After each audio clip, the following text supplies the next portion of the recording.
Pacific Ocean spans over 60 million square miles. And yet, what if under those turbulent waves hides the most profound secret in the history of humanity? Not a coral reef, not an archipelago, but a whole world wiped out. A continent so enormous it overshadowed South America. A society so sophisticated it might have planted the seeds for the foundations of Egypt, Mesopotamia, and the Maya. And then, in one night filled with fire and tempest, it disappeared, leaving only remnants, dispersed legends, and structures that challenge understanding. For generations, academics rejected the notion as mere imagination. But narratives of a submerged homeland resonate from Polynesia to India, from Mexican temples to Mesopotamian flood tales. Could they all be recalling the same lost origin, a maternal land named Mu? Tonight, we venture into that quietude, into the realm where charts conclude and recollection starts, where radiant remnants emerge in fantasy, and the boundary between legend and history fades. Come with me as we pursue the murmurs over seas and eras. Welcome to the tale of Mu, the overlooked origin of every civilization. At night, the Pacific is immense and quiet, a dark stretch where stars appear to plunge into the sea. Waves surge without cease, their cadence resounding across ages. Deep under that fluctuating exterior, myths murmur of a territory now erased, a birthplace of society engulfed completely. Its title floats through legends and texts like a specter. Mu. For ages, mariners have shared stories of islands that emerge and fade, of shores engulfed following gales, of sounds borne by the breeze over the vast sea. Polynesian sailors chanted verses about origins past the skyline, territories that quaked and sank below the ocean. In southern India, old Tamil verses describe Kumari Kandam, a realm that once extended over the Indian Ocean, vanished to ascending tides. In Greece, Plato's accounts presented Atlantis, a powerful domain submerged in a lone night of disaster. Varied titles, varied locations, yet the identical eerie theme surfaces, the sea devouring whole realms. Mu joins this ensemble as the most mysterious among them. Unlike Atlantis, it lacks a soul-written origin. Unlike Kumari Kandam, it has no cultural heritage that keeps it whole. Rather, Mu is assembled from pieces, conjectural digs, murmured sacred lore, spread resemblances in symbol and myth. It is a spectral landmass spotted in reverberations, rebuilt by adventurers and seers who maintain that humanity's origins run deeper than we believe. What does it signify to label a location the birthplace of societies?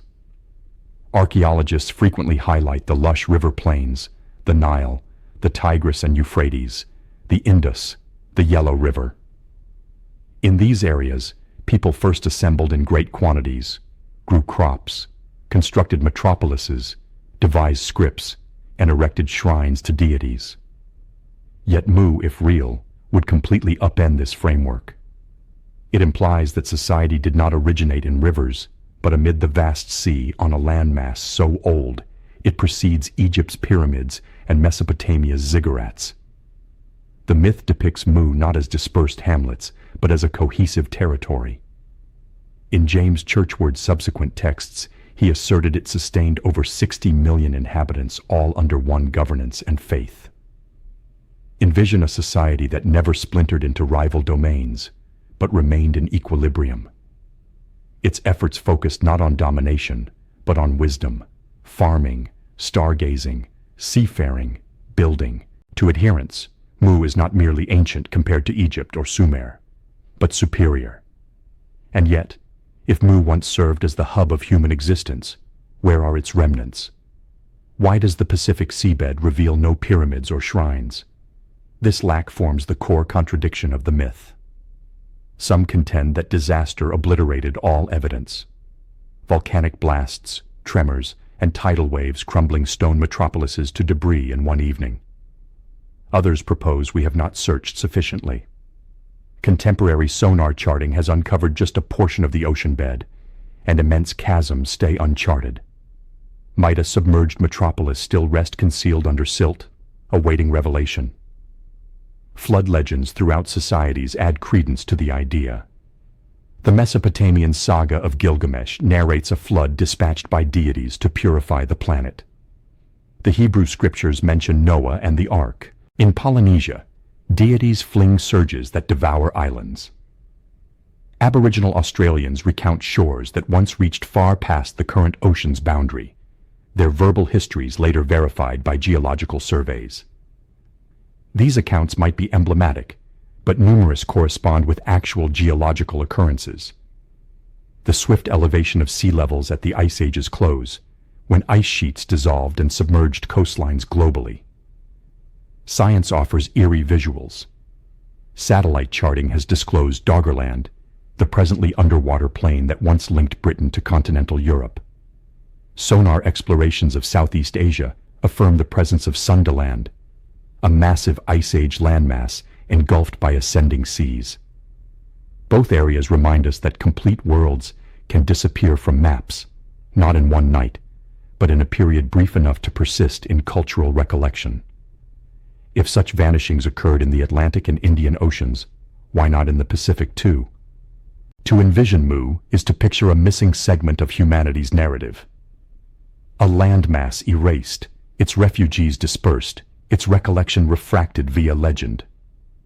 Perhaps its metropolises aligned with now forgotten star groups, shrines that echoed with vibrations, or wisdom transmitted through symbols and fate.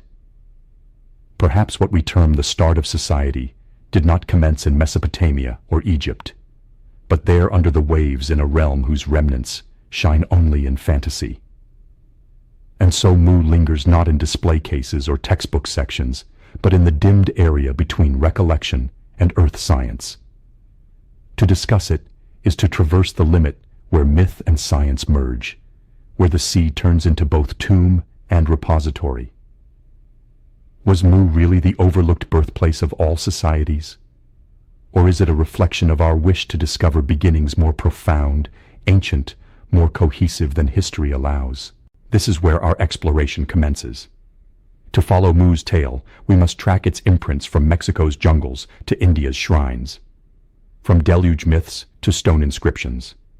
We must heed echoes overseas, pieces of a maternal land erased but not muted. And our initial move leads us to the Yucatan, where a fervent 19th century excavator thought he had discovered Mu's earliest enduring murmur etched into the Maya glyphs. In the second half of the 19th century, when archaeology remained more escapade than discipline, an unusual individual roamed the overgrown remnants of the Yucatan. Augustus Le Plongeon was not a typical academic. He was a peculiar blend of adventurer, photographer, language expert, and dreamer. Where others perceived decaying shrines engulfed by forest, he discerned connections extending back to a society even more ancient than Egypt. A society that he declared had once been the wellspring of all others.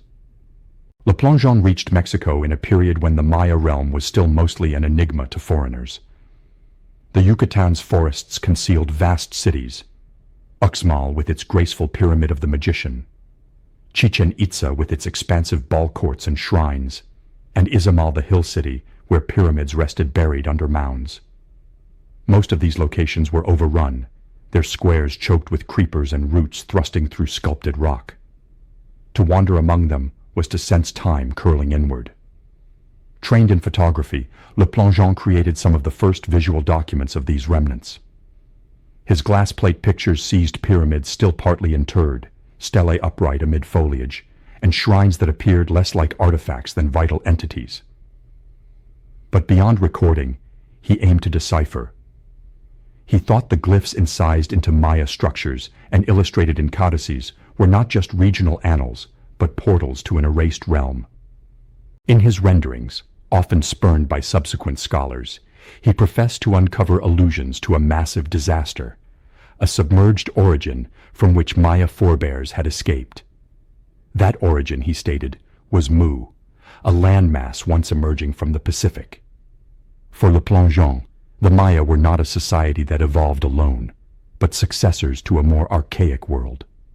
Their building, calculations, and star study were relics, shards of a heritage that spanned seas.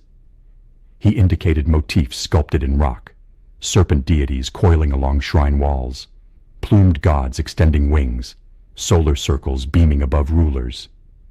These, he contended, were not solely Maya, but reverberations of emblems seen in Egypt and India. Could such likenesses occur without a mutual source? To him, the response was negative. He wove a tale where the serpent of Quetzalcoatl was related to the Egyptian Uraeus, where the sun imagery of Ra discovered a counterpart in Maya symbols. The link between them was Mu.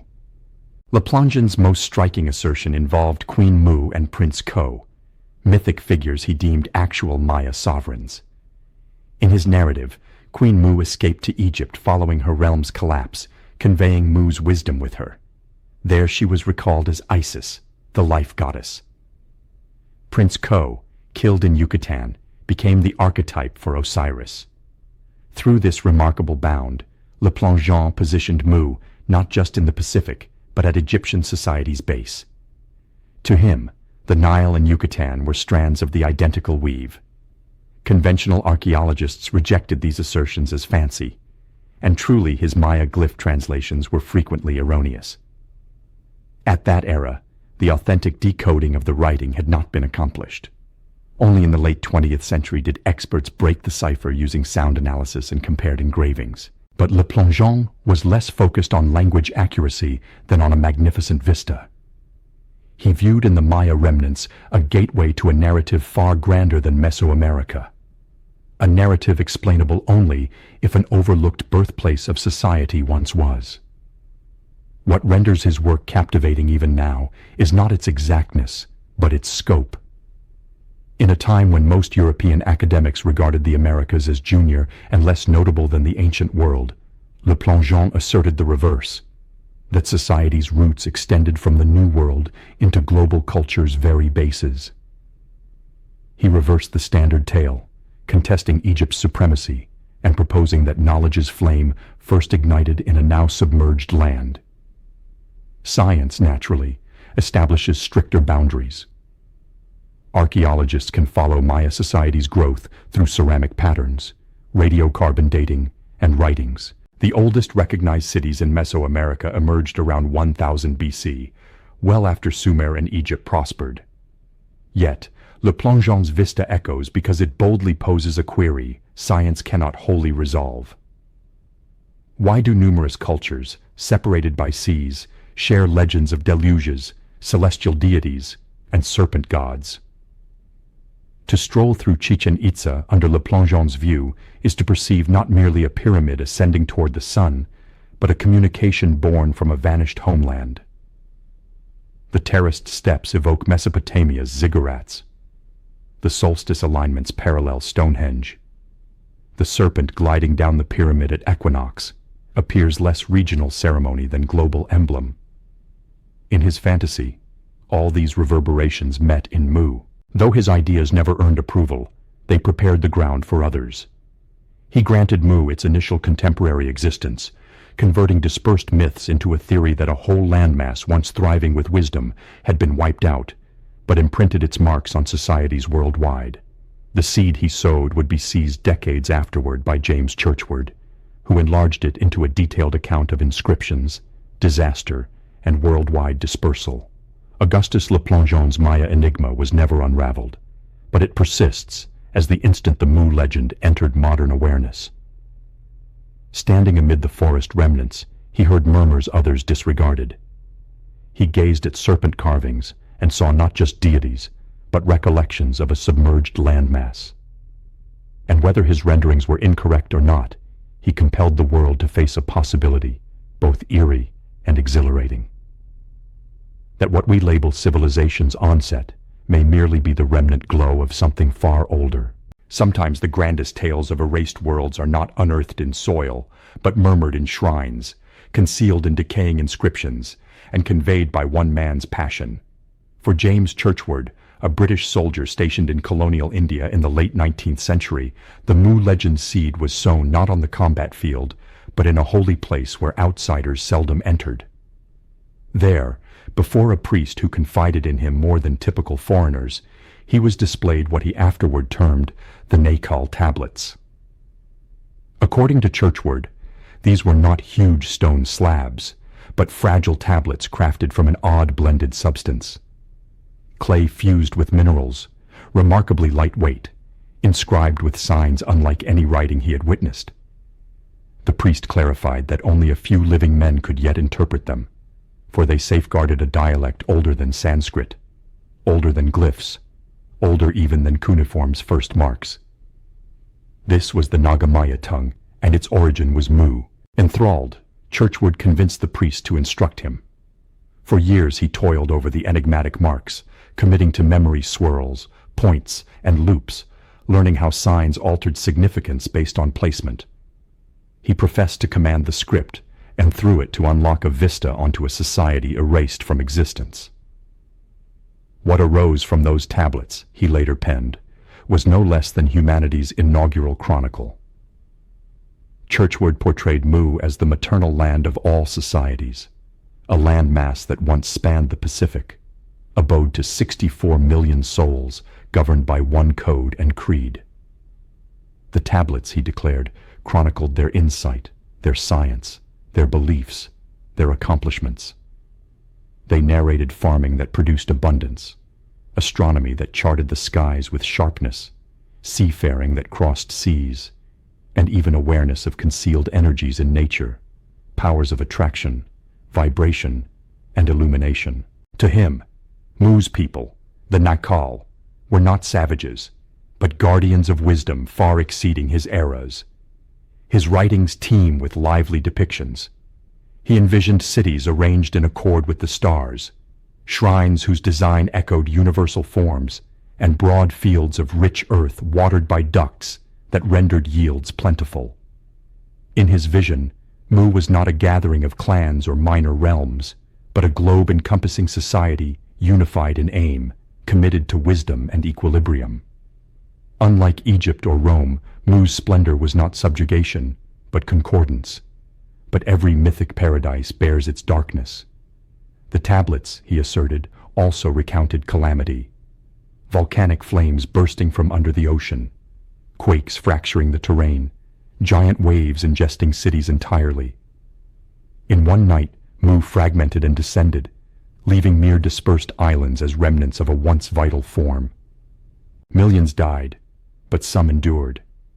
They voyaged across the globe bearing shards of their heritage to Asia, the Americas, Africa's coasts.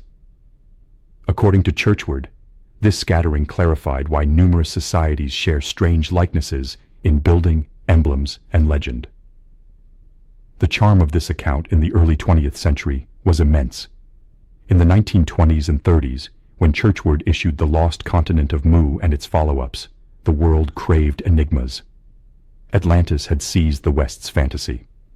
Mu presented an even vaster arena. Readers consumed his portrayals of an erased domain whose imprints remained in Egypt's pyramids, Angkor's shrines, Mesopotamia's ziggurats, and the Maya's glyphs. His charts depicted Mu expanding over the Pacific, securing a network of links between cultures otherwise deemed separate. Yet, the key issue persisted. The tablets were never exhibited. No gallery ever contained them. No images or tracings were distributed. They existed solely in Churchward's account. To doubters, this was condemning. To faithful, it was a trial of belief. Was Churchward a seer safeguarding entrusted wisdom, or a storyteller weaving yarns from mythic shards? The lack of the tablets rendered them a riddle, perhaps more persuasive than their existence could have been. Still, even absent tangible proof, parts of his tale echo in unexpected manners. Archaeology has shown that sea levels climbed sharply at the Ice Age's end, submerging coastal communities worldwide. Comparative legendary displays flood accounts reiterated across land masses. Contemporary sonar charting has exposed odd formations on the Pacific seabed. Crests, highlands, underwater mountains that provoke conjecture about submerged territories. While science halts before supporting Churchward's assertions, these findings sustain the myth. Churchward himself maintained he was not fabricating illusion. He presented his work as conservation, the final record of a society too immense to leave no mark. He contended that Mu's authentic remnants lay not on the Pacific bed, but in the world's enduring cultures. Observe Polynesian seafaring, he urged, or Mesoamerican pyramids, or Indian universe views. These were Mu's shards preserved against eras. For his detractors, Churchward's vista obscured the divide between learning and legend crafting. Yet for his audience, it was exactly this fusion that granted Mu its strength. His Nakal tablets may never have been verified, but they turned into a symbolic relic, a fantasized repository that beckoned viewers to envision a forgotten source for all human society. Churchward bore Le Plongeon's flicker into a roaring blaze. What had been conjecture in Maya glyphs became in his grasp a complete cosmology of a vanished maternal land. Mu was no longer a murmur. It was a landmass with metropolises, inhabitants, codes, and a disastrous conclusion. He bestowed it shape, magnitude, and intensity, and with that, he secured its persistence in fantasy. To pursue his vista further, we must advance onto the charts he sketched, where Mu extends over the Pacific like a phantom landmass, shattered in one night, and wiped from global recollection. In the 1920s, James Churchward revealed a vista that defied how people pictured the Earth's very surface. He declared that Mu was not a legend, nor a tiny island misrecollected via myth, but a complete continent bigger than South America, once erect boldly in the Pacific Ocean's midst. His maps, sketched by hand in his volumes, expanded the mind's gaze across the immense azure stretch, depicting it not as vacant ocean, but as lush terrain with streams, valleys, and 7 grand metropolises. To Churchward, Mu's layout was exact. He narrated plains abundant with earth, watered by waterways that intersected like vessels through a breathing entity. These waterways, he stated, guaranteed crops that nourished tens of millions. The continent's western border contacted the Marianas. Its eastern limit grazed Easter Island, while Hawaii and Mangaya denoted its northern and southern edges.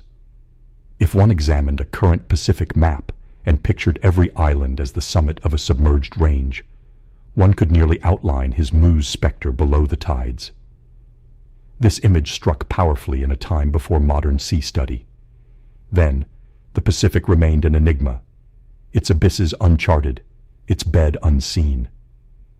People knew merely what seafarers glimpsed above the waves: innumerable islands, some fiery, some reef-built, some apparently ascending and descending with tides. To a 1920s crowd, the concept that these islands were remnants of a once mighty continent seemed believable. Churchward maintained that Mu's annihilation was abrupt and total. He wrote that about 12,000 years past, volcanic sequences ignited over the terrain. Quakes cleaved the soil, and tidal surges rushed over its shores. In one night, the continent was devoured by flames and then ingested by the ocean. 50 million square miles of lush terrain disappeared. Its peaks became the island groups of Polynesia, Micronesia, and Melanesia. Its metropolises, its structures, its people diminished to legends born across seas. For his era's readers, the tale discovered an uncanny reflection in actual calamities. Just 4 decades prior, Krakatoa's 1883 eruption had appalled the globe. Its blast was heard 3,000 miles distant. Tidal waves exceeding 100 feet tall demolished coastal settlements. The heavens darkened. Worldwide temperatures dropped, and sunsets became crimson for months. If an island could vanish with such rage, why not a continent? Churchward's depiction of Mu's ruin, while geologically unfeasible as described, drew strength from vivid recollections of disaster. He additionally cited ascending seas at the Ice Age's conclusion as backing proof. Around 12,000 years ago, dissolving glaciers elevated ocean heights by over 300 feet. Whole coastal plains were submerged. Science verifies this. Sonar charting has disclosed erased worlds like Doggerland in the North Sea, once joining Britain to Europe, and Sunderland in Southeast Asia, once a broad land now lessened to islands. If Europe and Asia had forfeited continents to the sea, why not the Pacific too? To Churchward, these instances demonstrated that his Mu maps were not illusion, but portion of a worldwide design. Yet, geology ultimately countered. With plate tectonics theory's ascent in the mid-20th century, scientists showed that the Pacific Basin consists nearly wholly of dense oceanic crust, not the buoyant continental stone that rises above. Continents, they clarified, cannot merely descend entirely. They shift, crash, and reform over millions of years. Sonar examinations of the Pacific bed disclosed ridges, abysses, and volcanic curves, but no highland wide enough to sustain a lost continent. To mainstream science, this was conclusive. Mu could not be. Tonight, we venture into that quietude, into the realm where charts conclude and recollection starts, where radiant remnants emerge in fantasy, and the boundary between legend and history fades. Come with me as we pursue the murmurs over seas and eras. Welcome to the tale of Mu, the overlooked origin of every civilization. At night, the Pacific is immense and quiet, a dark stretch where stars appear to plunge into the sea. Waves surge without cease, their cadence resounding across ages. Deep under that fluctuating exterior, myths murmur of a territory now erased, a birthplace of society engulfed completely. Its title floats through legends and texts like a specter. Mu. For ages, mariners have shared stories of islands that emerge and fade, of shores engulfed following gales, of sounds borne by the breeze over the vast sea. Polynesian sailors chanted verses about origins past the skyline, territories that quaked and sank below the ocean. They elucidated why remote societies appear to share building motifs, emblems, and myths. They supplied a maternal land from which Polynesian sailors, Maya builders, and Indian clerics could all inherit memory shards. Even if geology disagreed, the human fantasy found his vista hard to reject. Modern investigators, too, occasionally uncover odd details that sustain the myth. Underwater highlands like Ontong Java or the Shatsky Rise are huge enough to ignite conjecture. Could they be vestiges of something greater? While geology states they are volcanic-born, their vastness nourishes the feeling that the Pacific yet conceals mysteries. And on the remaining islands, the megaliths of Nan Madol in Micronesia or Easter Island's colossal Moai seem almost as defiant monuments, as if Mu's final summits refuse to allow memory to descend fully. Churchward's Mu map was not merely a geographic assertion. It was a storytelling tool, a platform where human origins drama could unfold, whether the continent truly was or not. His vista beckoned readers to picture the Pacific not as void, but as humanity's erased core. That beckoning persists in echoing. When we view a Pacific map today, part of us still ponders what rests beneath, obscured by miles of moving azure. The profounder query is not if Mu existed as Churchward depicted, but why the concept keeps captivating us.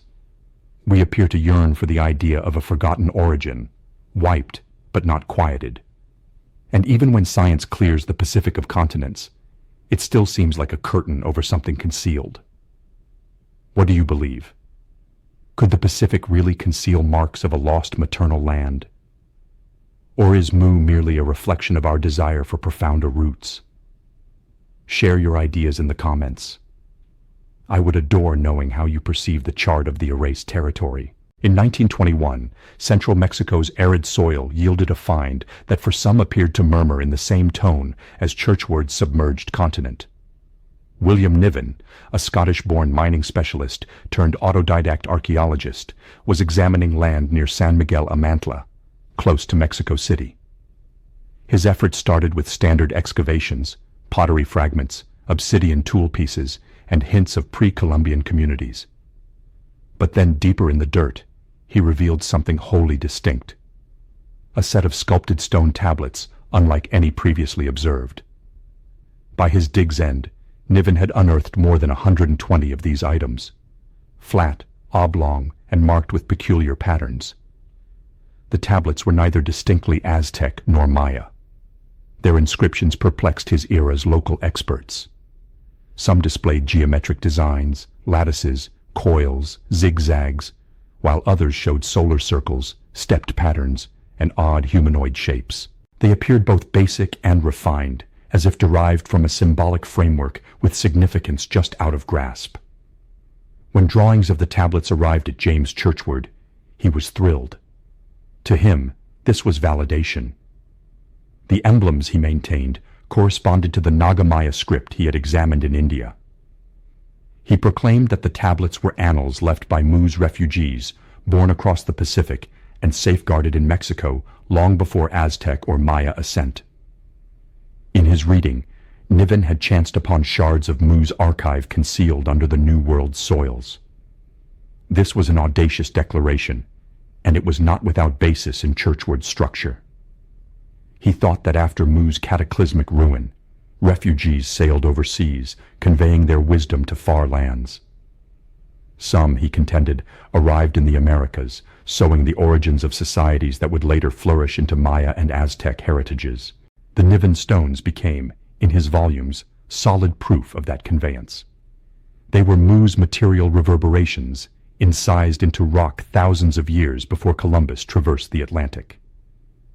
Yet mainstream archaeology did not match his zeal. The tablets lacked stratigraphic setting. They were not discovered in undisturbed strata linked to known societies, but scattered in disrupted soils. Without precise dating, their era stayed unclear.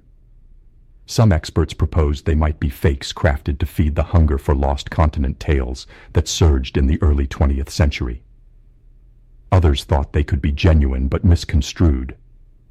Relics of a scarcely known regional culture, deprived of meaning once context vanished. Still, even doubters conceded the stones were intriguing. Many designs seemed to mirror patterns in remote places. Coils akin to those incised in Neolithic Ireland. Step motifs recalling Andean shrines. Solar emblems resembling Mesopotamian stamps. To archaeologists, this was happenstance, the outcome of human fantasy reacting similarly to shared experiences of sun, water, and universe. To Churchward's adherents, it was the undeniable mark of a shared source. Over time, the Niven stone's tale only became odder. After Niven's passing, much of his assortment was misplaced. Some items scattered into private possession, others housed in museums with scant notice. Many just disappeared. Today, only a few stay reachable, their emblems still untranslated. Without the complete set and without thorough dig records, the enigma intensified. Were they true remnants of an unfamiliar pre-Columbian society, or were they, as Churchward thought, pieces of Mu's submerged repository? Modern tools have yet to settle the matter. Few surviving stones have faced strict examination. Their age stays uncertain, their origin vague, and yet photos and drawings of the lost tablets keep circulating, igniting interest among alternative chroniclers and conspiracy proponents alike. To them, the stones are evidence that archaeology has neglected or intentionally overlooked a profounder human past. For others, the Niven stones' importance lies not in their genuineness, but in their emblematic role. They symbolize a link between realms, between science and conjecture, between digs and myth. Whether shaped by a forgotten Mexican society or envisioned as Mu relics, they beckon us to ponder ocean-spanning connections long before Columbus. They urge us to examine patterns in art, in emblem, in tale, and question if humanity's roots might be more intertwined than we assume. In the end, the Niven stones matter less for what they demonstrate than for what they imply.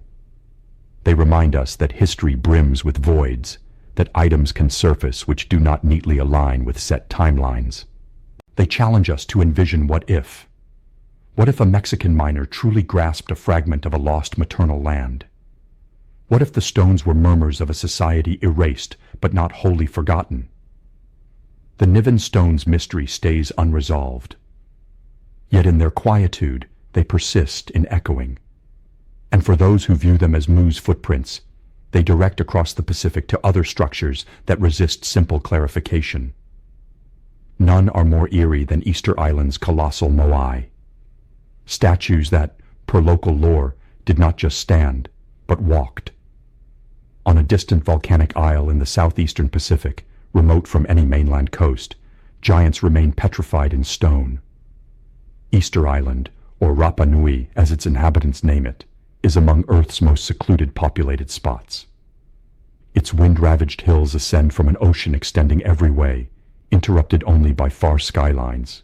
And strewn across that solitary terrain are the Moai, enormous statues with stretched faces, grave foreheads, and torsos partly buried in soil. They stand mute, staring landward, protectors of an enigma that still disturbs archaeology. There are almost 900 known Moai today. Some are small, 2 or 3 meters high. Others loom over 10 meters, with one incomplete colossus at Rano Raraku Quarry that would have hit 20 meters if finished. The heaviest monolith exceeds 80 tons. Hewn from volcanic tuff, their exteriors bear subtle etchings, elongated ears, sharp noses, occasionally topped with red stone pukao hats. They are not simple figures, but embodiments of forebears, bearers of mana, the spiritual essence Polynesians believe infuses every existence. Archaeologists largely concur that the Rapa Nui built the Moai between the 13th and 16th centuries. The statues were quarried at Rano Raraku, sculpted straight from bedrock, then separated and conveyed across the isle to stone bases called ahu. From there they oversaw villages, serving as protective essences and clan status symbols. But while their cultural role is grasped, the query of how such huge stones were shifted remains the island's most lasting puzzle. When early European discoverers arrived and inquired how the statues were moved, the islanders' answer was straightforward and odd. They walked. Generations of verbal tradition echoed the same words. The Moai were not hauled, not shoved, but walked over the land aided by mana. To Western listeners, it seemed like legend. To Rapa Nui people, it was chronicle. James Churchward grasped this lore. To him, the walking statues proved knowledge inherited from Mu. He thought the Rapa Nui bore shards of their maternal land's erased science, maybe a command of energies that let stone move as if vital. The tale of walking statues, in his view, was not allegory, but recollection, a warped memory of advanced methods once usual on Mu, now lessened to myth. Modern archaeology has tried to unravel the puzzle with more worldly accounts. In the 1980s, Thor Heyerdahl proposed the statues lay flat on wood sleds and pulled with cords. Critics noted such a technique would need vast wood amounts, something Easter Island could barely provide given its sparse trees. Others suggested log rollers, but again, tree scarcity rendered this improbable on large scale. In 2012, archaeologists Terry Hunt and Carl Lipo experimented with another method, standing the statue erect and swaying it laterally with ropes tied to head and base. With synchronized work, teams could walk a replica Moai ahead, step by step. To observers, the movement appeared uncannily lifelike, as if the statue shuffled over the earth. Abruptly, the verbal lore made sense. The Moai truly walked, not via supernatural power, but via smart engineering.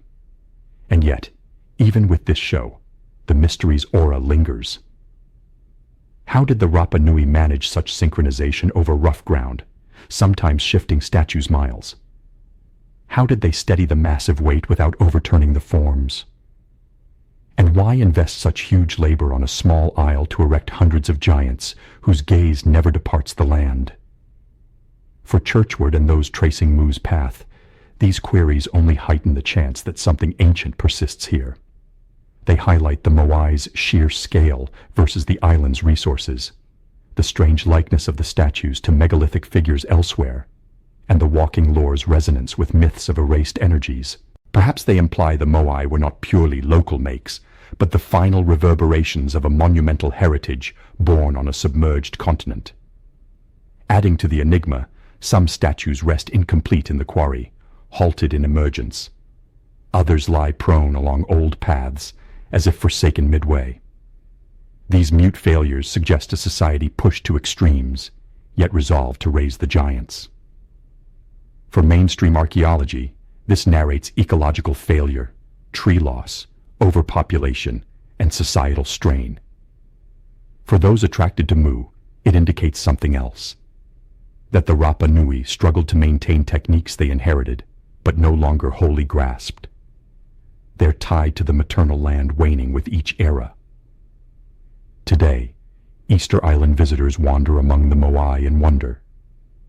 They endure against the gale, their eyes vacant yet sharp, their shapes eroded but intact. They are not typical ruins, but presences, guardians that defy time and clarification. To touch the stone is to sense not only Rapa Nui hands, but perhaps the echo of something profounder, something born across seas from a homeland long wiped. The Moai are but one segment of this enigma. Across the globe in deserts, forests, and valleys, pyramids ascend, monumental forms aligned with skies, built with exactness, and repeating a shape so steady it seems a mark. Were these also Mu's reverberations, fingerprints of a design borne outward by the forgotten cradle's survivors? Across deserts, jungles, and valleys, one form ascends repeatedly, the pyramid. In Egypt, Giza's Great Pyramid looms over the Nile, its limestone facing once shining like a signal seen for miles. In Mexico, Teotihuacan's Pyramid of the Sun stands mute, aligned with heavenly events that denote its builder's calendar. In Guatemala, Tikal's Maya pyramids pierce the forest roof, each shrine serving as astronomical watchpoint. And in China's Shanxi province, huge earthen pyramids rest under fields, their inclines softened by ages, but their shape unmistakable. Mainstream archaeology accounts for this meeting as practical design. A pyramid, after all, is the steadiest way to construct high with stone or soil. But to lost civilization students, this form's repetition across landmasses implies something deeper, a design born from an earlier origin. James Churchward contended Mu was that origin. To him, the pyramid was not chance, but a cultural mark of a forgotten maternal land. The alignments intensify the mystery. The Great Pyramid orients with remarkable precision to true north, varying by mere degree fraction. At Teotihuacan, the Avenue of the Dead aligns with Pleiades' setting, a star group holy in many societies. Chichen Itza's Kukulkan Pyramid casts a serpent shadow at equinox, as if the plumed deity descends from sky to earth. In China, Xi'an's White Pyramid aligns with cardinal directions, echoing Giza's geometry. Such accuracy requires not just building skill, but advanced star knowledge. Could so many societies divided by seas have formed these systems wholly separately? The likenesses extend past shape and alignment. Many pyramids were made not as graves, but as cosmic signs. They mirror peaks, embodying the axis mundi, the link between earth and heavens. The stepped form implies rise, each level a step in the ladder between mortal and sacred. In Mu, Churchward asserted, pyramids functioned as hubs of ritual and science, structures channeling natural powers and reflecting cosmic harmony. Survivors, he contended, bore this wisdom outward, replicating it in fresh territories. Consider Giza's materials. Enormous limestone and granite blocks, some over 50 tons, transported and set with millimeter exactness.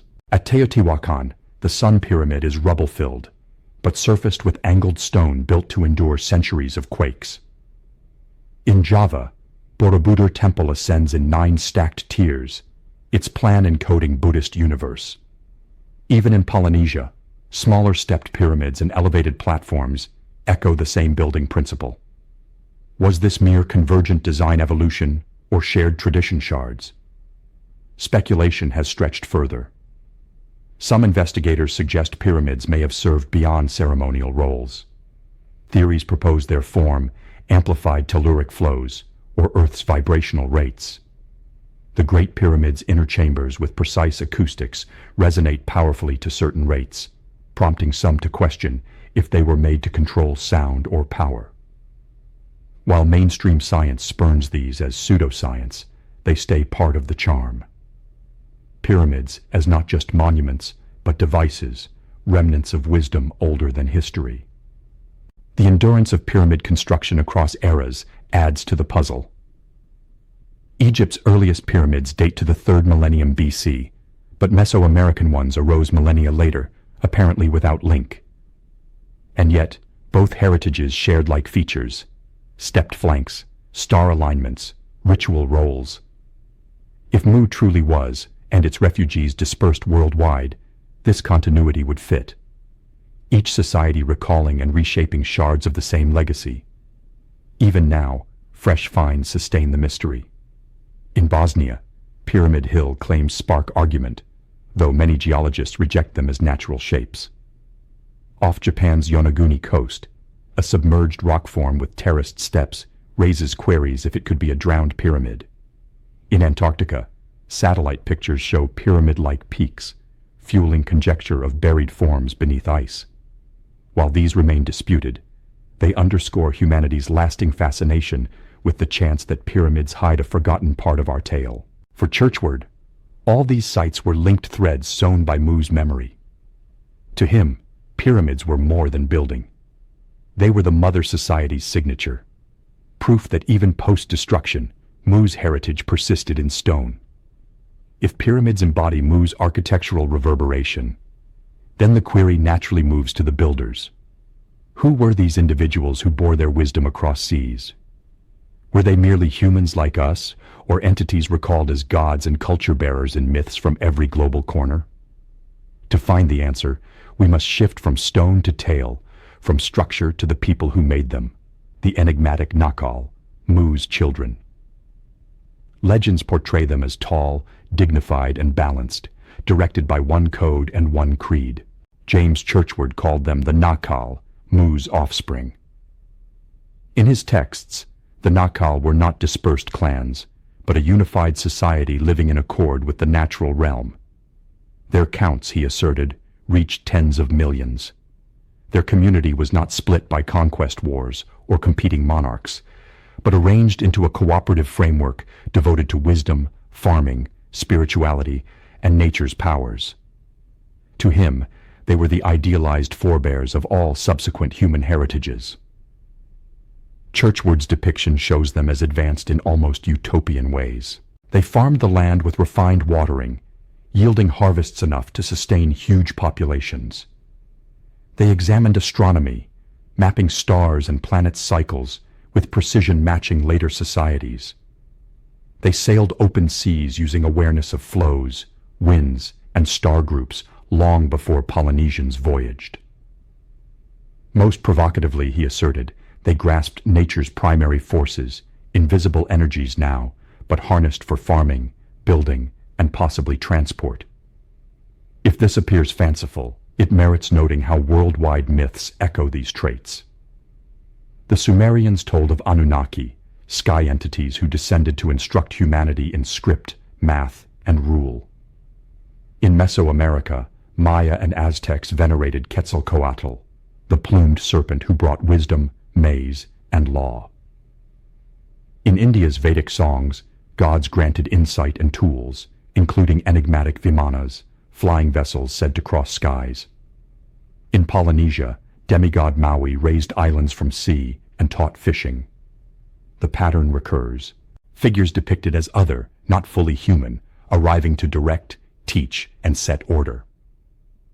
Could these be mythologized recollections of the Nakal, seen through varied cultural views? Their physical descriptions also provoke conjecture. Churchward implied they were tall, robust, and impressive, with traits later echoed in diverse global groups.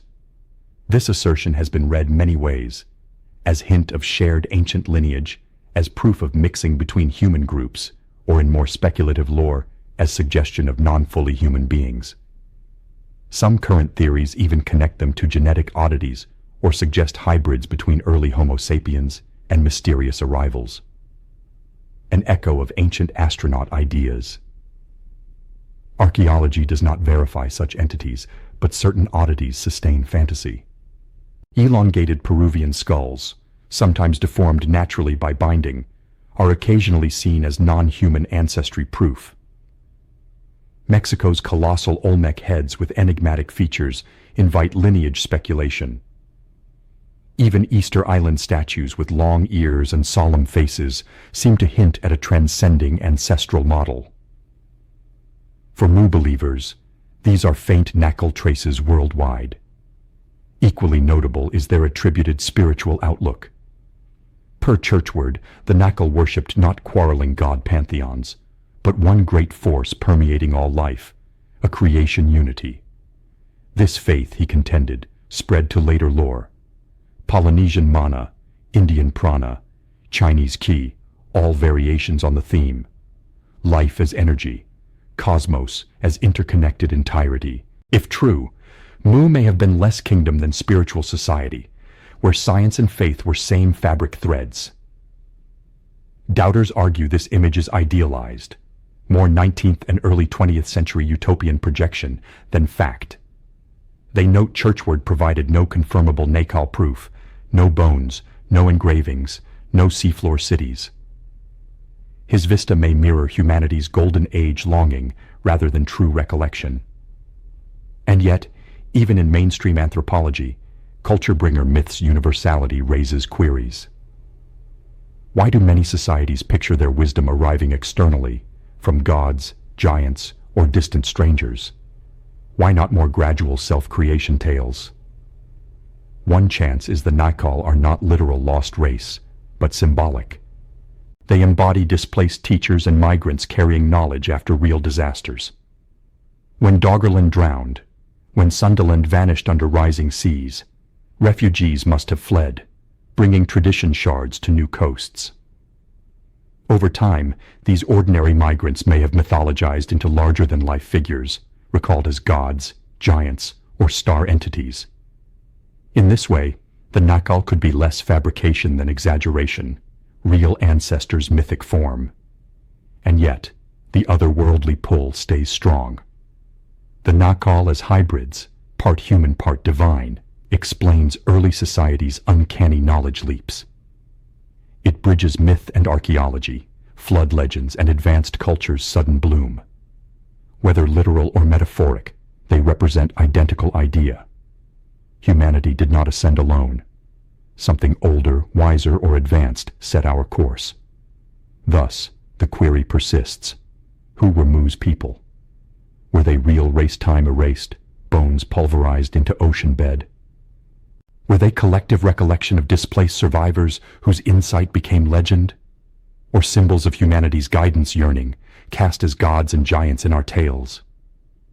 Whatever answer, the Nakal embody Mu itself, both human and beyond, both real and fantasized. To study them is to gaze into a mirror showing not only our past, but our dreams of unity, wisdom, harmony with life's forces. But every dream must face evidence. For each myth elevating the Nakal, a scientist requires proof. Where are the remnants? Where the bones? Where Mu's artifacts? The legend must enter skepticism's crucible, where geology and archaeology test the tale against Earth's hard foundation. The Pacific Ocean extends over more than 60 million square miles, its surface calm yet hiding depths more foreign than the moon's face. To those enchanted by Mu's legend, it seems ideal cover, vast enough to conceal a continent, deep enough to enter its cities in quiet. But to scientists, the Pacific is not ruleless mystery. It is a basin formed by tectonic powers, a zone where planetary geology speaks clearly, and those rules seem to allow no space for a lost continent. The firmest Mu challenge arose mid-20th century, with plate tectonics acceptance. This theory showed Earth's crust divided into rigid plates atop the mantle. Continents form from lighter buoyant granitic rock, ocean basins from denser basalt. The Pacific is nearly all oceanic crust. For Mu to have been, it would need continental land with granitic bases. Yet sonar and seismic studies show no concealed continental rock highland under Pacific waves. Islands like Hawaii and Tahiti are volcanic summits from hotspots where magma ascends through crust, not sunken supercontinent pieces. Geological timescales also contradict Churchward's cataclysm. Continents do not vanish instantly. They drift and collide over millions of years. Pangaea's breakup took tens of millions, recorded in fossils and sediment layers. By contrast, Mu's sudden obliteration, 50 million square miles ingested in one night, opposes all known plate movement. Quakes and eruptions can ravage areas, as Krakatoa 1883 or Tambora 1815 showed, but not erase continents. Oceanography honed the argument. From 1950s, sonar surveys detailed Pacific floor. Instead of hidden land, they revealed vast abysses like Mariana, ridges like East Pacific Rise, huge seamount chains. These fit tectonic plates, subduction areas, volcanic action models. They left scant room for lost continent remains. Archaeology, reliant on artifacts, adds skepticism. Societies leave marks, pottery shards, tools, engravings, refuse piles. Egypt has hieroglyphs. Mesopotamia cuneiform tablets, Indus Valley seals. If Mu housed 60 million, it would produce material on scale dwarfing known societies. Yet no such Pacific Basin evidence recovered. No drowned seafloor cities. No writings beyond disputed Niven stones or Churchward's unseen Nakal tablets. Even flood myths, often indirect proof, face examination. Anthropologists note such tales nearly universal, but need no single drowned continent. Sea levels rose sharply post-Ice Age, submerging global coastlines. Indigenous Australians recall now undersea lands. Memory's geological mapping confirms. Same in Southeast Asia, where Sunderland vanished under rising waters. These local floods could explain global deluge myths without Pacific Empire. Science also warns of pattern-seeking danger. Human fantasy excels at linking cultural similarities, pyramids, spirals, serpent gods, and seeing contact proof. But convergent evolution explains much. Pyramid's simplest stable high build. Spiral's natural motifs in shells, galaxies. Serpent's common power, transformation symbols arising separately in traditions. To scientists, parallels not Mu-proof, but universal human creativity evidence. And yet, skepticism does not mute the charm. Even scientists admit Pacific mysteries. Serpent's common power, transformation symbols arising separately in traditions. To scientists, parallels not Mu-proof, but universal human creativity evidence. And yet, skepticism does not mute the charm. Even scientists admit Pacific mysteries. Only seafloor fraction explored deeply. Submarine highlands like Ontong Java, Shatsky rise immense, though volcanic origin believed. Odd magnetic striping, heat flow anomalies hint complex geological histories not fully grasped. For believers, such voids are openings where Mu possibility lingers. Tension between science and legend, not just evidence, but imagination. Science demands proof. Artifacts, datable remnants, geological marks. Legend thrives on absence, haunting what might be erased possibility. To dismiss Mu fully risks ignoring story's cultural power. To accept without proof risks confusing longing for fact. In that unresolved space lies myth's endurance. Perhaps Mu never geological continent. Perhaps memory mosaic. Real floods, drowned shores, lost migrations woven to one tale. But whether Mu stood on Pacific floor or not, it survives as lens questioning our past. And still, the notion persisted. Churchward's maps provided something science could not. Unity. What if civilization older than thought? What if beginnings not one river valley, but drowned world? Skeptics remind seek evidence. Believers remind stories preserve truths, science yet uncovers. Between them, Mu stays suspended. Not proved, not disproved, alive in myth-reason dialogue. To advance, explore middle ground. Instead, single lost continent, perhaps Mu patchwork many homelands. Doggerland, Sunderland, drowned Polynesian isles stitched in memory to one. To see Mu thus is to view not science contradiction, but reflection. Not all lost lands continents, not all myths one place. Sometimes mosaics, different events, disasters, migrations fragments stitched by memory to one great story. To view Mu this light is to see less literal landmass swallowed whole, more human experience tapestry. Floods survived, shores drowned, survivors bearing memories to new lands. Last Ice Age end, roughly 12,000 years ago, provides striking backdrop for theory. As glaciers melted, sea levels rose over 100 meters, ingesting whole coastal plains. Entire once fertile populated regions erased. In Europe, Doggerland vast landscape linking Britain to Europe vanished under North Sea. Archaeologists recovered mammoth bones, Mesolithic hunter tools, now seafloor forest traces. For dwellers there, ocean advance must felt world collapsing. Far in Southeast Asia, Sundaland stretched over now Java Sea. At peak, larger than modern India, homeland rivers plains supported thriving groups.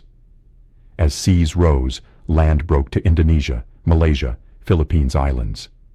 Today, sonar reveals ancient underwater riverbeds, drowned world ghostly marks. Indonesian, Malaysian local myths tell great floods, lost islands, migrations to safe ground, memories echoing geological record. In Pacific itself, Polynesian verbal traditions recount homelands west or east, swallowed by quake storms. Some chants describe islands sinking post-God wrath. Others speak voyagers forced leave beloved lands, seek new. These not isolated. From Tahiti to Hawaii, flood motifs weave myth like larger fabric threads. Each may represent specific, tsunami, eruption, atoll loss, but together suggest collective erased lands memory. Americas preserve like echoes. Mesoamerican lore, Aztec five suns describe prior worlds destroyed fire flood before present. Inca tell floods sweeping earlier humanity creations. Andes legends speak Lake Titicaca swelling cover villages fields. These parallel Mesopotamia, Hebrew Bible. Great flood cleanses world. Across cultures, same refrain. World destroyed water, survival renewal. Mosaic Mu theory suggests churchward others mistook drowned homelands, chorus for single continent. Perhaps Nakal tablets he claimed studied, if existed, not one empire accounts, but flood traditions compilations. Over centuries, scattered memories, Europe Doggerland, Asia Sundaland, Pacific lost Polynesian isles, merged imagination to single civilization cradle, drowned one night. This Mu understanding aligns human memory work. Catastrophes loom oral tradition. Indigenous Australians preserve 7,000-year-old coastline stories, geological mapping confirmed. To recall millennia events requires embedding myth, ritual, story. Single catastrophic flood might inspire dozens legends retold generations, eventually merging timeless lost sea world narrative. Archaeology adds weight. Humanity's earliest settlements often coastal, abundant resources, trade possible. When seas rose, settlements drowned, taking untold early complexity evidence. Today, underwater archaeology recovers forgotten worlds' traces, submerged India Gulf Cambay stone structures, ancient Canada water fishing weirs, Mediterranean sunken caves preserving human bones. Each discovery suggests much earliest history beneath waves. Seen thus, Mu becomes not single continent, but metaphor all lost when seas rose. It is Doggerland hunters' memory, Sundaland farmers, Polynesia voyagers, combined one grand myth. Details differ, core truth remains. Civilizations rise fall, ocean keeps secrets. This view does not lessen Mu legend, deepens it. By recognizing Mu mosaic, honor fragments carried myth culture, Mesoamerica serpent gods, Gilgamesh flood, Polynesia chants. Each shard larger mirror reflecting humanity's shared water-transformed world trauma. Also reminds vulnerability today. As glaciers melted once, melt again. Rising seas threaten modern shores, cities, islands. Centuries come, descendants may tell drowned homeland stories, merging myths, lost wave world. In sense, creating Mu's next chapter. Thus, mosaic theory helps understand legend not error, but collective memory. Allows Mu remain forgotten civilization cradle, not because one landmass existed, but symbolizes many homelands once nurtured humanity before sea took. If continent could vanish, if temple cities consumed fire sea, what legacy remain? Stones crumble, archives drown, metals corrode. But knowledge survives other ways, carried memory, embedded ritual, encoded story, preserved practice. If Mu existed, truest inheritance might not Pacific seafloor, but fragments, wisdom pieces scattered cultures, faint forgotten mother civilization echoes. One clearest fragment's navigation. Long before compasses sextants, Polynesian voyagers crossed thousands open ocean miles, extraordinary accuracy. They read stars like maps, memorizing constellations rise set, felt waves pulse beneath canoes, detecting subtle island changes beyond horizon, studied seabird flight, cloud drift, watercolor judge depth. Not trial error, sophisticated science preserved chant oral training. To Mu believers, Polynesian navigation not isolated feat, but Mu Shore's maritime knowledge survival. Agriculture another fragment. Andes, Incan engineers built terraces, irrigation canals function today, channeling water precision. Southeast Asia, farmers carved mountain rice terraces, creating landscapes marry engineering ecology. Polynesia, stone-lined channels diverted streams, taro patches. Though oceans separated, methods share striking logic, managing water sacred force, sustaining life-land balance. Was this convergent invention or memory? Techniques carried outward post-Mu fall, reshaped new environments. Architecture bears possible inheritance traces. Pacific raised stone platforms appear repeatedly. Oahu, Easter Island, Moai, Tahiti, Heiau, Hawaii. Though unique local functions, form similar, elevated, rectangular, ritual aligned. Mesoamerica, stepped pyramids rise heavens. Mesopotamia, ziggurats same. Egypt, pyramids, tombs, cosmic markers. These architectural echoes suggest more coincidence, perhaps shared blueprint fragments. Each civilization remembering lost homeland structures' own way. Even symbols may preserve knowledge fragments. Spirals carved stone appear Ireland's Newgrange, New Zealand petroglyphs, American Southwest rock art. Solar discs shine Egyptian temples, Mesoamerican carvings. Step motif repeated tiers ascending found Andean textiles, Maya glyphs. To archaeologists, designs universal, born common nature observation. To Mu thread followers, signatures, fractured yet enduring symbolic language. Perhaps most striking fragment science spirituality integration.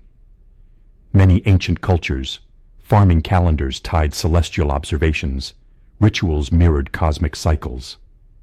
Sumerians read stars measure time. Maya wove astronomy calendar uncanny precision.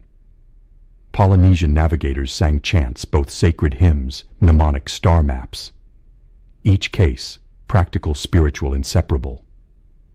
Churchward claimed Mu worldview, civilization, knowledge, cosmos, not divided reverence. If true, Mu's deepest fragment this unity. Skeptics note no direct connects practices. Polynesian navigation, Incan irrigation, Egyptian pyramids explainable independent innovations. Yet skeptics admit similarities striking. Oral traditions sometimes preserve knowledge millennia. Indigenous Australians remember over 7,000 years submerged coastlines, modern mapping confirmed. If memories endure, why not Mu fragments? Fragments knowledge also survive myth. Global flood narratives, Mesopotamia's Gilgamesh Bibles Noah, India Manu Hawaiian Nu. Not just destruction stories, but survival. Knowledge preserved chosen survivors repopulate world. Each version, essential carried forward. Perhaps Mu's real fragments myths themselves, coded memory containers. Modern researchers uncover information survival such forms. Polynesia, star navigation charts passed word for word, preserving astronomical data, no writing. Andes, quipu knotted chords encoded numbers, perhaps narratives. West Africa, griots carry genealogies centuries. Such traditions prove knowledge endures without stone ink. If Mu survivors scattered may carried science fragments song, ritual, story. Fragments later, civilizations mistook God gifts. Thus, Mu legacy, if existed, not single city monument discovery beneath waves.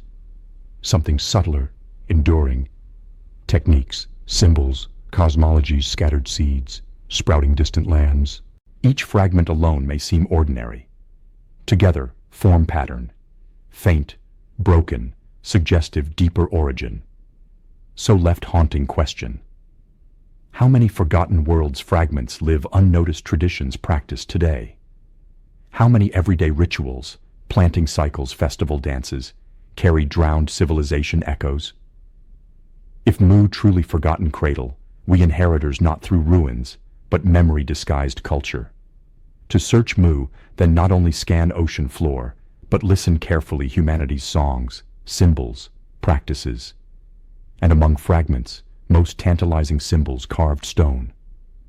Mysterious scripts may hold motherland language whispers. Symbols humanity's oldest repository, wayfreeze meaning form outlive generations. Before alphabets, paper, people carved spiral stone, painted sun's cave walls, etched zigzags pottery. If Mu true, enduring legacy might not buried ruins, but patterns, symbolic system fragments scattered continents. James Churchward believed deeply.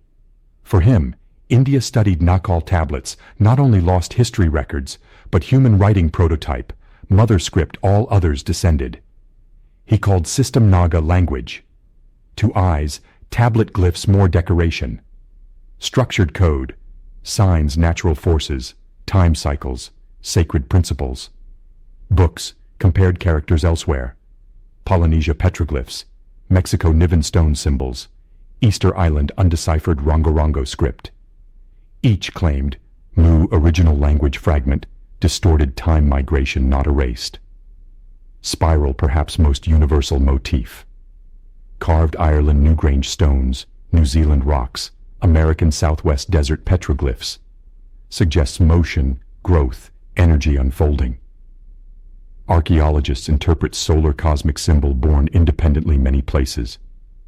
But Mu lens viewers, spiral signature. Creation glyph, preserved oceans. Common inheritance, not coincidence. Sun disk, another recurring. Egypt, raw solar disk shines temple walls. Mesoamerica, Aztec sunstone records cosmic cycles radiant center face. India, Surya icon shows sun god chariot riding.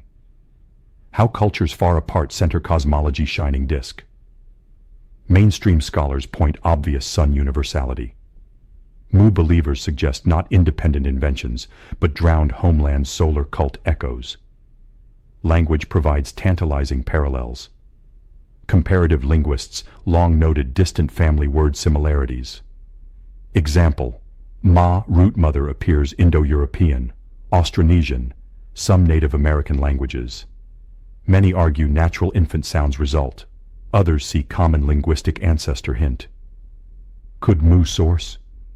Mother tongue syllables dissolved hundreds daughter languages post-fall. Easter Island Rongorongo script most mysterious puzzle piece. Carved wood tablets, flowing glyphs depict birds, fish, plants, geometric shapes alternating directions. Today, undeciphered. Some scholars believe independent invention, mnemonic chant device. Others suspect Old World script connections, though direct unproven. To Churchward later seekers, Rongorongo more coincidence. Surviving Mu language whisper, preserved drowned world last outpost. Similar mysteries elsewhere. Indus Valley left thousands seals marked symbols, tiny fish shapes, tridents, abstract signs. Despite decades study, script undeciphered. Central America, Olmec produced early writing hinting glyphs, vanish obscurity. West Africa, Ensabiti script emerged suddenly, origins unclear. Each puzzle invites speculation. Independent invention sparks, or forgotten fire scattered embers. Churchward argued Nakal tablets key linking. Claimed glyphs represented natural forces, earth, air, fire, water, life. Arranged convey practical spiritual knowledge. To him, not just words, formulas, science symbol encoded. Though mainstream dismissed translations, idea resonates. Earliest scripts not trade taxes simply, but cosmic knowledge preserved from time science spirituality, inseparable. Modern archaeology, cautious counter. Writing development studies suggest emerged independently least 4 places: Mesopotamia, Egypt, China, Mesoamerica. Each began simple goods track marks, evolved complex history, law, myth systems. Yet mainstream acknowledge speed sophistication systems, particularly Mesopotamia, Mesoamerica, striking. Could older symbolic traditions fragments accelerated birth? Symbols preserve memory beyond language. Swastika, rotation cosmic balance symbol, appears ancient India, Greek pottery, Native American textiles. Triskele triple spiral carved Celtic monuments, echoed Sicilian flags. Snakes, feathers, lotus flowers recur sacred motifs, Asia Americas. These human imagination universals or shared forgotten source symbolic vocabulary. Even numbers echoes carry. Many ancient cultures revered 4 directions, elements, creation pillars. And 7, sacred Mesopotamia, biblical echoed, embedded Maya cosmology 7 levels. Churchward insisted numbers mu sacred science part, preserved worldwide ritual. Debate unresolved. Skeptics argue humans facing similar phenomena, naturally developed like symbols. Spirals reflect whirlpools galaxies. Sun disks universal sun. Mu believers argue motifs consistency. Time-space suggests more chance. To them, symbols mother civilization fingerprints. Faint indelible. In end, truth may between. Whether Mu existed or not, symbols reveal deeper reality. Humanity always sought encode knowledge patterns, preserve meaning against time. These patterns, invented anew or carried forgotten ancestors, connect us oceans millennia. So question lingers. Did Easter Island glyphs, Newgrange spirals, Mexico sunstones all descend one drowned homeland? Or simply reflect human spirit universal language? Whatever answer, Mu script search invites listen carefully, ancestors stone carved. For symbols may closest hearing forgotten cradle voice. Imagine world science spirituality, not odds, but inseparable threads, one world view woven. In James Churchward's Mu reconstruction, Nakal lived such world. He wrote mastered nature primary forces, pure energies harnessed not wires machines, but resonance, geometry, earth harmony. To him, lost technology powered agriculture, temples, perhaps colossal stones movement. Claim may fantastical sound, but ideas hints many traditions appear. Polynesia, mana concept describes life force permeating things, capable power giving chiefs, warriors, objects even. Chinese philosophy, key vital energy flows body cosmos, balanced acupuncture feng shui practices. Andes, Aini energy binding people, mountains, stars. Were these poetic metaphors, or practical science Mu once possessed echoes? Architecture often cited forgotten mastery evidence. Peru, Sacsayhuaman cyclopean walls fit precision knife blade slip between stones not even. Some blocks over 100 tons weigh, yet angled locked puzzle pieces, resisting centuries' earthquakes. Lebanon, Baalbek trilithon blocks each over 800 tons weigh, positioned platform original purpose debated still.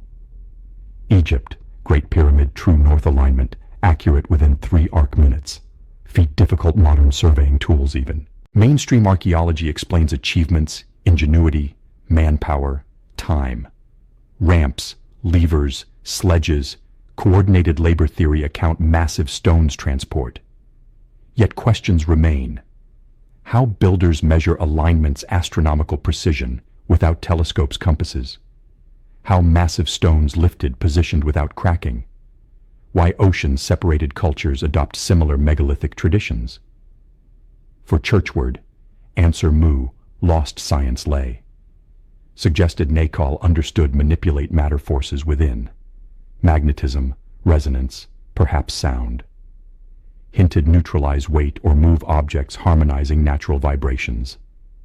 Easter Island walking statues legends, argued, not fanciful, but techniques memories. To him, pyramids not tombs, but resonant structures channel earth energy designed. Indeed, modern experiments reveal ancient architecture curious properties. Great Pyramid King's chamber resonates specific frequencies strongly, amplifying sound enormous tuning fork-like. Peru Sacsayhuaman. Underground galleries create powerful acoustic effects, conch shell trumpets producing tones disorient listeners.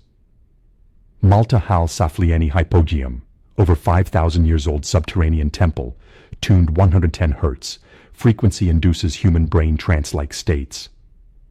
Were these accidents or deliberate sound energy manipulations?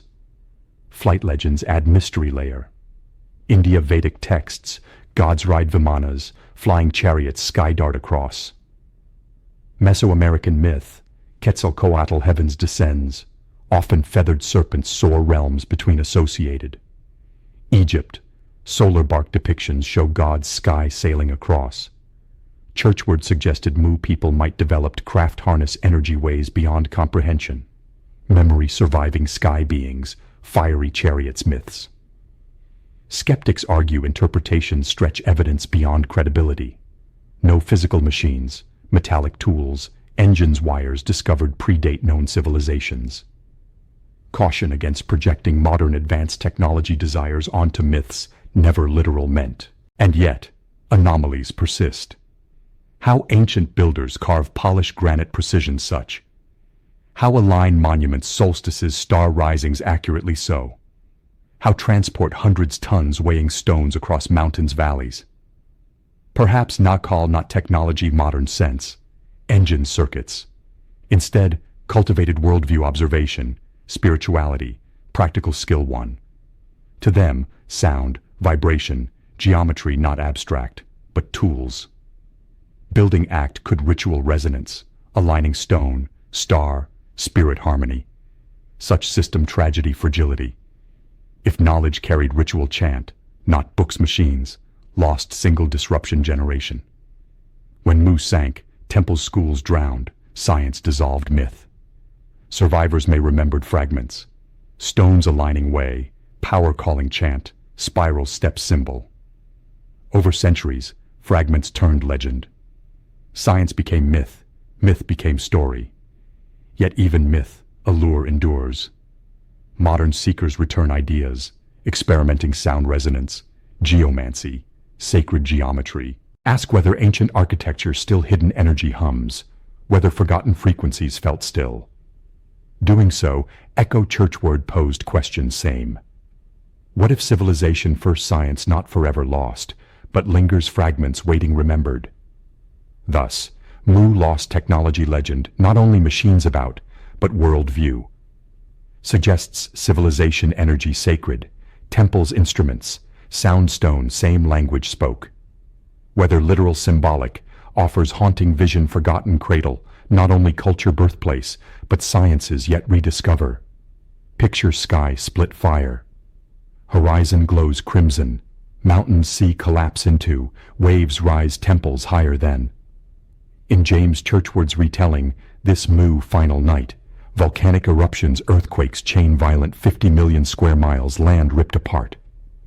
Earth groaned, seas boiled, single cataclysmic night, continent Pacific swallowed. Tens millions lives vanished, leaving scattered survivors clinging shattered world fragments only. Churchward described eyewitness account like. Entire cities trembling, temples collapsing, floods swallowing crop fields. Imagine survivors' mountaintops huddled, only peaks torn floods away see. Fire sky rained, volcanoes erupted as, while water walls inland rolled, erased path everything. Vision, Mu destruction, not gradual erosion, but apocalypse, sudden, absolute, unforgettable. This story resonance global myths found. Polynesian chants speak islands, waves disappearing beneath gods, earth shook after. Mesopotamia, Gilgamesh epic records, Utnapishtim surviving deluge swept mankind all away. India, Shatapatha Brahmana, sage Manu builds boat, world-destroying flood endure. Greek lore, Deucalion Pyrrha, repopulate earth, Zeus waters cleanse, sends after. Bible preserves Noah tale, Ark, 40 rain days. Narratives continents scattered, share refrain same.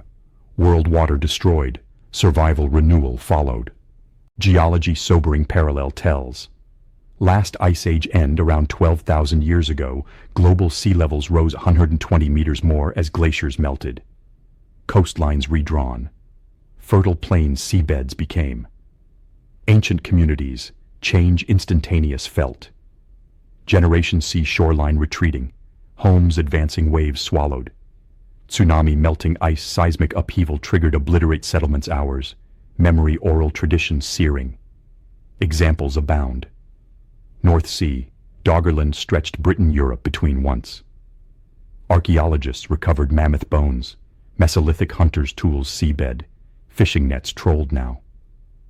Around 8200 years ago, catastrophic tsunami struck, much land drowning single event. Southeast Asia, Sundaland sprawling forests, rivers continent, now scattered islands, Sumatra, Borneo like reduced. Rising seas, fertile valleys, Java Sea turned, entire populations displacing. Drowned coasts people, lost God's punishment seemed, earth betraying itself. Even Pacific, geological upheavals eerie reminders offer. Krakatoa, 1883 eruption. Loudest sounds recorded over 3,000 miles heard away. Explosion generated tsunamis 100 feet high more, coastal villages wiping. 1815, Tambora, Indonesia eruption caused year without summer, world cold famine plunging. If devastation modern times occur such, what terrors ice age populations endured might. Churchward's Mu sudden destruction account may not geological science align, but imagery resonates real catastrophes mirrors because supervolcano, massive earthquake, asteroid impact devastate regions indeed could. Younger Dryas event, abrupt cooling period around 12,900 years ago, linked some researchers' possible comet impact. If true, explain floods, fires, chaos myths remembered great deluge as. But Mu destruction legends also moral weight carry. Many traditions, catastrophe nature from not only, but hubris. Plato wrote Atlantis, fell people greedy corrupt grew because God's wrath provoking. Churchward suggested Nakal may disrupted natural forces balance once understood, energies unleashing control no longer could. Others, Mu fall divine punishment, earth cleansing new humanity cycles way make. Yet every version, survivors there. Churchward insisted Mu people ships fled carrying knowledge fragments Asia, Americas beyond. Refugees became later civilization's seed bearers. Traditions echoing Egyptian pyramids, Andean temples, Polynesian navigation chants. Even darkest night, Mu legacy endured, scattered earth across stars like. Destruction night, then not merely ending, but transformation. Mark's passage one world another, supposed golden harmony age fragmented civilizations know today. Trauma vast retelling demanded, reshaped myth after myth, universal destruction flood fire rebirth story became until. And perhaps why Mu destruction haunts still us. Not only lost what about, but remains what. Culture fragments, symbols echoes, survivors whispered memories. Drowned continent proven never may, but cataclysm human experience real. Carry still stories refuse fade. As legend continues, question becomes not just Mu ended how, but people endured how. What carried them with? What knowledge memory fragments fire flood survived? To answer, turn survivors' legacies, how world inherited reshaped may they? Beneath Pacific, no ruins rise, no temples waves break. Geologists say no missing continent there. Archaeologists remind no tools, no tablets, no artifacts traced Mu back. And yet story refuses sink. Like Easter Island statues, stands time against, silent, immovable, demanding look again, no think what we. What if Mu never stone continent, but memory continent?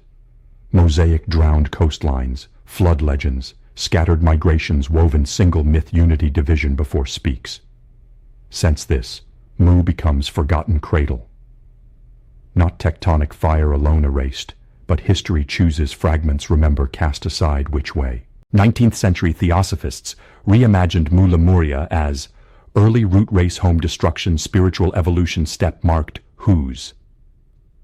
New Age seekers transformed later harmony nature symbol. Paradise lost human heart, lingers still. Writers, filmmakers, adventure backdrop made. Stage forgotten technologies, starborn beings, stride once more could wear. Every generation reshapes Mu, but same longing returns each. Golden age fall before. Legacy may not Pacific beneath ruins lie, but cultures world across tell drowned lands, stories way. Skyborn teachers, unity preceded division. Lives Polynesian navigators, stars reading ancestors once did as stepped pyramids rising Mexico, Egypt in, spirals stone continents across carved in. Whether coincidences, connections these invite imagine deeper origin, binds humanity oceans across one. Perhaps why Mu matters. Not prove can we because, but remind civilization fragile memory resilient, offers warning hope both, lost what echo still can, build now what day remembered greater whole fragments as may one. So forgotten cradle endures not maps monuments in, but imagination. Every flood story in, every megalith's mystery in, every chant homeland swallowed sea speaks in, Mu lingers. Real not or, reflects deepest questions our. Where come from did we? How much lost have we? And what more waits knowledge horizon just beyond our? And tonight, Pacific stretches black endless as, return beginning to we. Waves break time pulse rhythm with, somewhere beneath silence there drifts forgotten cradle shadow. Motherland civilization still calls dreams us in. If stories these intriguing find you, consider subscribing, tell me listening from where are you tonight, what time is where you it. Love watching listeners map our glow world across stars, reflected sea hides, secrets it's still like.